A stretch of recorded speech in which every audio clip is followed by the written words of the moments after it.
അസ്സലാമു അലൈക്കും വറഹ്മത്തുള്ളാഹി.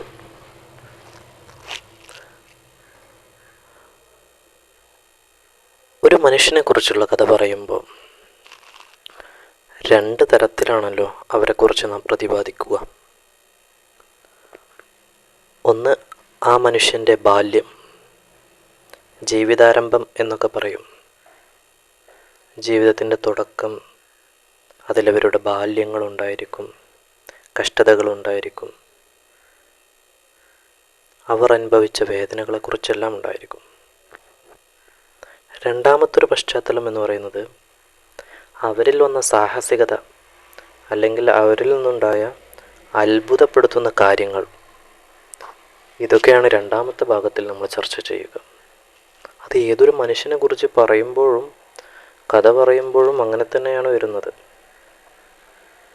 ഇപ്പോൾ ഹബീബായ റസൂലുള്ളാഹി സ്വല്ലല്ലാഹു അലൈഹി വസല്ലം തങ്ങളെക്കുറിച്ച് നമ്മൾ സംസാരിക്കുകയാണെങ്കിൽ, മുത്തുനബിയുടെ ജീവിത പശ്ചാത്തലം എന്ന് പറയുന്ന ആ തുടക്ക കാലഘട്ടം ഒരു കഥ തന്നെയാണ്. കാരണം നബി സല്ലല്ലാഹു അലൈഹി വസല്ലം തങ്ങളുടെ ജന്മം, അതേപോലെ തന്നെ മാതാപിതാക്കളുടെ വിടവാങ്ങൽ, ഇതൊക്കെ ഒരു കാറ്റഗറിയിൽപ്പെട്ടതും ആ റസൂലുള്ളാഹിൻ്റെ നുബുവത്ത് ശേഷം നടന്ന യുദ്ധങ്ങൾ, ഇതെല്ലാം മറ്റൊരു കാറ്റഗറിയുമാണല്ലോ. ഏതൊരു മനുഷ്യൻ്റെ കഥ പറയുകയാണെങ്കിലും അത് ആ രീതിയിലാണ് വരുന്നത്. ഇവിടെ നമ്മൾ പറയുന്നത് മഹാനായ ജഅഫർ ബിൻ അബി താലിബ് റളിയല്ലാഹു അൻഹുവിനെ കുറിച്ചാണ്. ഒരു വല്ലാത്ത ഒരു കഥ തന്നെയാണ്, അത്ഭുതപ്പെടുത്തുന്ന മനോഹരമായൊരു കഥ. ജഅഫർ ബിൻ അബി താലിബ് റളിയല്ലാഹു അൻഹുവിൻ്റെ ബാല്യകാലത്തെക്കുറിച്ചൊന്ന് പറയാം. മക്കയിലെ ശക്തമായ ക്ഷാമം ബാധിച്ചൊരു കാലഘട്ടം.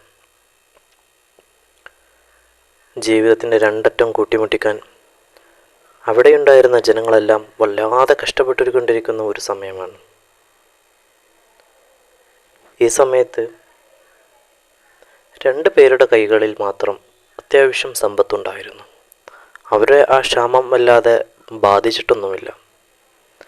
മറ്റുള്ളവരെയെല്ലാം വല്ലാതെ ബാധിച്ചിരുന്നു. കച്ചവടങ്ങളിൽ ബാധിച്ചിരുന്നു, അവരുടെ ജീവിതശൈലികളിൽ ബാധിച്ചിരുന്നു, അതുപോലെ തന്നെ അവരുടെ കൃഷികളെ ബാധിച്ചിരുന്നു, എല്ലാത്തിനെയും ബാധിച്ചിരുന്നു. ഒരു നേരത്തെ ആഹാരത്തിന് പോലും വകയില്ലാത്തൊരു കോലത്തിലേക്ക് എത്തിച്ചേരാത്ത രണ്ട് പേരുണ്ടായിരുന്നത്, ഒന്ന് അബ്ദുല്ലാഹിയുടെ മകൻ മുഹമ്മദ് സല്ലല്ലാഹു അലൈഹി വസല്ലമ തങ്ങളും, അതേപോലെ തന്നെ അദ്ദേഹത്തിൻ്റെ പിതൃ സഹോദരൻ അബ്ബാസും കൂടിയായിരുന്നു. ഇവരെ രണ്ടുപേരെയും സാമ്പത്തികമായി വലിയ ബുദ്ധിമുട്ടിലൊന്നും ആക്കിയിട്ടുണ്ടായിരുന്നില്ല. പക്ഷേ ഇവർക്ക് സന്തോഷമെന്ന് പറയാൻ ഒട്ടും തന്നെ ഉണ്ടായിരുന്നില്ല. കാരണം രണ്ടുപേരുടെയും മനസ്സിൽ വല്ലാത്തൊരു നീറ്റലാണ്. കാരണം തങ്ങളുടെ കൂടെയുള്ള ആളുകളൊക്കെ ഭക്ഷണം കിട്ടാത്തതിൻ്റെയും സാമ്പത്തികമായും തകർന്നിരിക്കുന്ന ഒരവസ്ഥയിൽ ഇവർക്ക് സന്തോഷിക്കാൻ മാത്രമായിട്ടൊന്നും ഉണ്ടായിരുന്നില്ല. ഇവരാ വിഷമത്തിൽ കൂടിയായിരുന്നു. ഒരു ദിവസം മുഹമ്മദ് മുസ്തഫ സല്ലല്ലാഹു അലൈഹി വസല്ലമ തങ്ങൾ തൻ്റെ വീട്ടിൽ നിന്നും ഇറങ്ങി. ആ ഇറങ്ങലിനൊരു ഉദ്ദേശമുണ്ടായിരുന്നു. തൻ്റെ ചുറ്റുമുള്ളവർ ഇത്രയും കഷ്ടപ്പെടുമ്പോൾ ആരെയെങ്കിലും ഒരാളെ, അവർക്കൊരുപാട് സമ്പത്തുണ്ടായതുകൊണ്ടല്ല, ഒരാളെയെങ്കിലും നമ്മൾ എന്ത് ചെയ്യണം, ഒന്ന് സഹായിക്കണമല്ലോ എന്ന് കരുതിയ ഉദ്ദേശത്തോടു കൂടി അവർ വീട്ടിൽ നിന്ന് ഇറങ്ങി. നബി തങ്ങൾ നേരെ പോയത് അബ്ബാസിൻ്റെ വീട്ടിലേക്കായിരുന്നു. അന്ന് പ്രവാചകത്വം ഏറിയ ഒരു സമയമല്ല. നേരെ അബ്ബാസിൻ്റെ അടുക്കൽ പോയി അബ്ബാസിനോട് പറഞ്ഞു, നമ്മുടെ കൂടെയുള്ളവരിങ്ങനെ പ്രയാസത്തിൽപ്പെടുമ്പോൾ നമ്മൾ എന്തെങ്കിലും ചെയ്യണ്ടേ? അബ്ബാസ് ഉടനടി അതെ, എന്താ ചെയ്യേണ്ടത് എന്ന് തന്നെയാണ് ഞാനും ആലോചിക്കുന്നത്. അപ്പോൾ മുഹമ്മദ് സല്ലല്ലാഹു അലൈഹി വസല്ലം തങ്ങൾ അബ്ബാസിനോട് പറഞ്ഞു, നമുക്കിപ്പോൾ ഒരു പണി ചെയ്യാം. നിങ്ങളുടെ സഹോദരൻ അബൂ താലിബിന് ഒരുപാട് മക്കളുണ്ടല്ലോ. പാവം തൻ്റെ മക്കളെ നോക്കാൻ വല്ലാതെ കഷ്ടപ്പെട്ടിരിക്കുകയാണ്. ഈ മക്കൾക്കെല്ലാം ഭക്ഷണം കൊടുക്കാൻ വളരെ ബുദ്ധിമുട്ടിലാണ്. അതുകൊണ്ട് അബൂ താലിബിൻ്റെ മക്കളിൽ നിന്ന് ആരെങ്കിലും ഒരാളെ നിങ്ങൾ ഏറ്റെടുക്കുക. ഒരാളുടെ കാര്യങ്ങൾ ഞാനും ഏറ്റെടുക്കാം. അവരുടെ ഭക്ഷണം വസ്ത്രമൊക്കെ ഞാനും ഏറ്റെടുക്കാം. നിങ്ങൾ മറ്റൊരാളുടെയും ഏറ്റെടുക്കാൻ കഴിയുമോ ചോദിച്ചു. അബ്ബാസ് അത് കേട്ടപാട് സന്തോഷത്തോടു കൂടി അത് ഏറ്റെടുത്തു.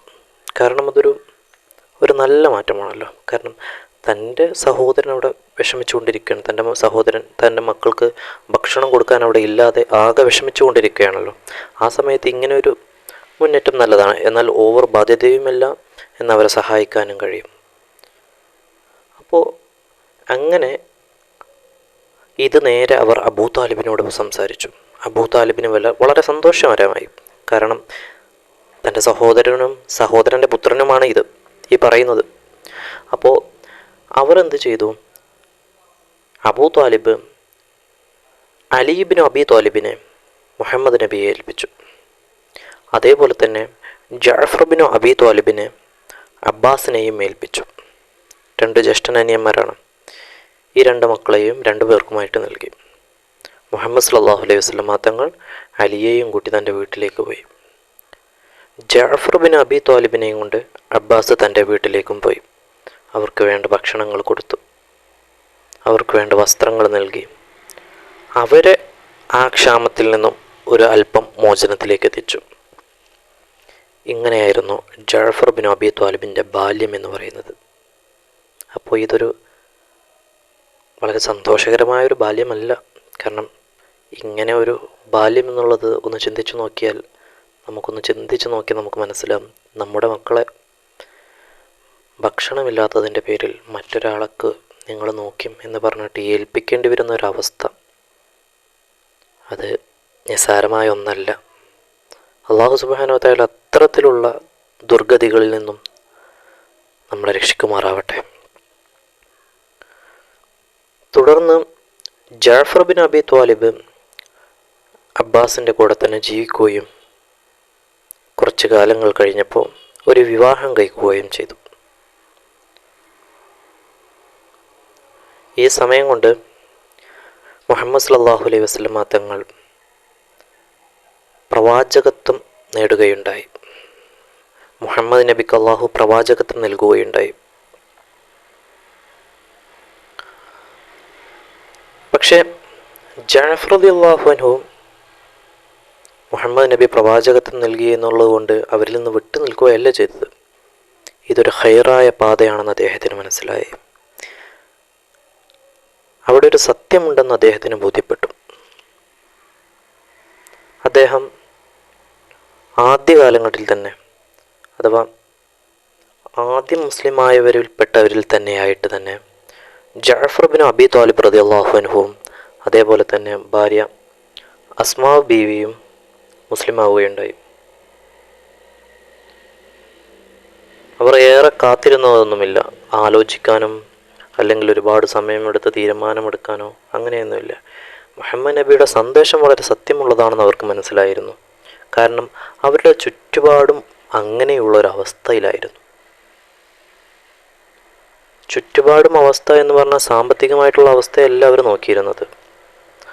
അവർ നോക്കിയിരുന്നത് തങ്ങളുടെ ചുറ്റുപാടും എന്നുള്ളത് വെറും ചീത്ത പ്രവൃത്തിയിലായിട്ട് ജീവിക്കുന്നൊരു സമൂഹം, വെറും കള്ളിന് വേണ്ടി മാത്രം ജീവിക്കുന്ന തൻ്റെ കൂടെയുള്ള ആളുകളും പെണ്ണിന് വേണ്ടി മാത്രം ജീവിക്കുന്ന ആളുകളും വെറും നിസാര കാര്യത്തിൻ്റെ പേരിൽ പരസ്പരം തല്ലുകൂടുക, ഇതൊക്കെയായിരുന്നു അവരുടെ ജീവിതം. ജഅഫർ ഒന്നും ചിന്തിച്ചതില്ല. തൻ്റെ ഭാര്യയോട് എല്ലാ കാര്യങ്ങളും സംസാരിച്ചു. ഭാര്യ അസ്മക്കും അതിലേറെ സന്തോഷം. അവർ 2 പേരും പരിശുദ്ധ ദീനിലേക്ക് കടന്നു വന്നു. പക്ഷേ വിധി എന്നുള്ളത് മറ്റൊന്നും കൂടിയുണ്ടല്ലോ. ആ കാലഘട്ടത്തിൽ മുത്തുനബിയുടെ കൂടെ മുസ്ലിം ആയി കഴിഞ്ഞാൽ വളരെ ശക്തമായ ശിക്ഷകളായിരുന്നു അവർക്ക് ലഭിച്ചിരുന്നത്. ഖുറൈശികളിൽ നിന്നും ശക്തമായ ദ്രോഹങ്ങൾ അവർക്ക് ലഭിക്കുകയുണ്ടായി. മക്കയിൽ മുസ്ലിമാണെന്ന് പറഞ്ഞ് ജീവിക്കാനുള്ള യാതൊരു അവകാശവും ഇല്ലാത്ത കോലത്തിൽ അവരെ ബുദ്ധിമുട്ടിപ്പിച്ചു. അവർക്ക് ദേഹത്തിന് വലിയ ഉപദ്രവങ്ങൾ നൽകുകയുണ്ടായി. അവരുടേത് മാത്രമല്ല, മറ്റുള്ളവരുടെ അവസ്ഥ മുഴുവനും അങ്ങനെയായിരുന്നു. സത്യം മനസ്സിലാക്കി യഥാർത്ഥ പാതയിലേക്ക് വന്നവർക്ക് മക്കയിൽ കഠിനമായ ശക്തമായ പീഡനം തന്നെയായിരുന്നു.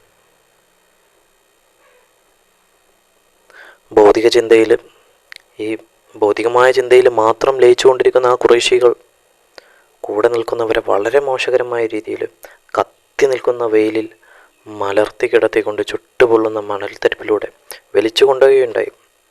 ദേഹത്ത് ഭീമമായ പാറക്കല്ലുകൾ വെച്ചുകൊണ്ട് വളരെ ക്രൂരകരമായ രീതിയിൽ അവരെ ദ്രോഹിക്കുകയുണ്ടായി.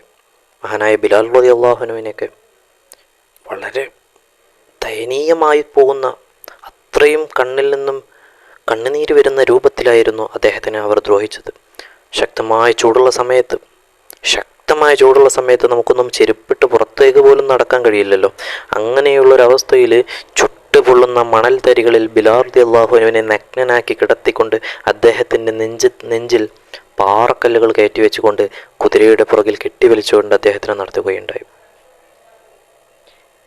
അതുപോലെ തന്നെ സ്ത്രീകൾക്കും വലിയ ദ്രോഹങ്ങളായിരുന്നു. അവരെന്തെല്ലാം ചെയ്തിരുന്നത്? അവരുടെ രഹസ്യഭാഗങ്ങളിലൂടെ അസ്ത്രങ്ങൾ കുത്തിക്കയറ്റുകയും വിവസ്ത്രയാക്കി ചാട്ടവാറുകൾ കൊണ്ട് അടിക്കുകയും ചെയ്തിരുന്നു. ഇത്രയും ബുദ്ധിമുട്ട് സഹിച്ചപ്പോൾ ഹബീബായ റസൂലുള്ളാഹി സ്വല്ലല്ലാഹു അലൈഹി വസല്ലം തങ്ങൾക്ക് ഇതൊന്നും കണ്ടു നിൽക്കാൻ കഴിയില്ലല്ലോ. തന്നെ വിശ്വസിച്ച, സത്യമാർഗത്തെ വിശ്വസിച്ച ജനങ്ങൾ മുഴുവനും കണ്ണീരിലാണ്. അവർക്ക് സത്യം കിട്ടിയെങ്കിലും അവരുടെ ജീവിതം സന്തോഷത്തിലല്ല, ഉള്ളതിനേക്കാൾ ദയനീയമായൊരവസ്ഥയിലായിരുന്നു. മുത്ത് റസൂൽ സ്വല്ലല്ലാഹു അലൈഹി വസല്ലം തങ്ങൾ കുറച്ചു കാലം ഇതൊക്കെ ഇവർ കണ്ടു സഹിക്കാൻ പറഞ്ഞു, ക്ഷമിക്കാൻ പറഞ്ഞു. പിന്നീടും ഇവരുടെ ശത്രുത, ഇവരുടെ ദ്രോഹങ്ങൾ കൂടിയപ്പോൾ റസൂൽ സ്വല്ലല്ലാഹു അലൈഹി വസല്ലം തങ്ങൾ ജഅഫറിനോടും കുടുംബത്തോടും അവിടെ പീഡനം അനുഭവിച്ച ജനതയോടും പറഞ്ഞു, നിങ്ങൾ ഹബിഷയിലേക്ക് പോവുക എന്ന്. വല്ലാത്തൊരു കഥയാണ് പിന്നീട് നടക്കുന്നത്. ആർക്കും തൻ്റെ നാടും വീടും വിട്ട് എവിടെയും പോകാൻ വലിയ താല്പര്യമൊന്നും ഉണ്ടാവില്ല.